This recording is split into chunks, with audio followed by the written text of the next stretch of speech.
El Salvador has refused to allow a group of U.S. Democratic lawmakers to meet Kilmar Abrego Garcia, a Maryland resident mistakenly deported on March 15, 2025.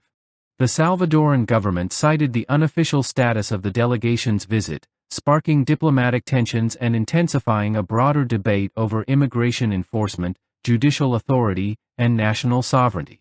Garcia, a Salvadoran national who had lived in the U.S. for over a decade, was removed under what has been described by the Trump administration as an administrative error.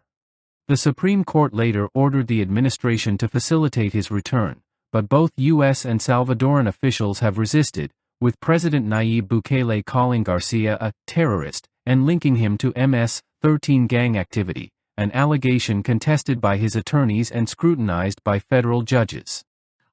You also, as chairman, have some duties and responsibilities, and that is signing off on travel for members of Congress who maybe want to go to El Salvador to meet with people who have been deported. What's your take on this? What are you going to do with this?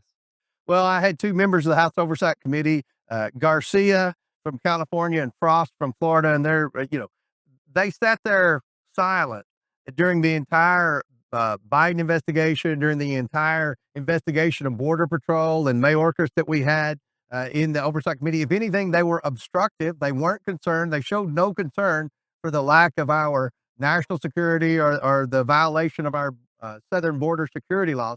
But then this one person that the liberal media picked up on that was deported to El Salvador, they went crazy before it came out that he was actually an MS-13 gang member, and they wanted me to authorize funding at my committee's expense to send them down to El Salvador and meet with this person for a photo op and to have margaritas and enjoy the sunny weather.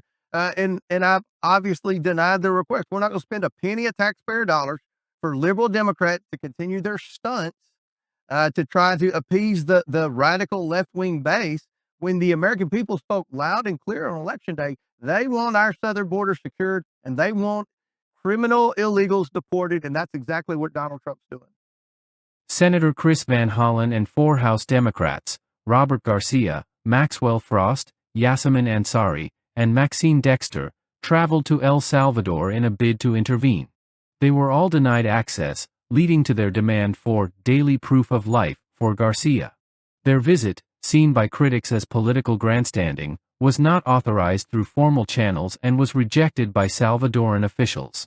We're not going to spend a penny of taxpayer dollars for liberal Democrats to continue their stunts, said James Comer, House Oversight Committee chair. This is about national security, and the American people want our border laws enforced. The Trump administration maintains it lacks authority to compel El Salvador's compliance.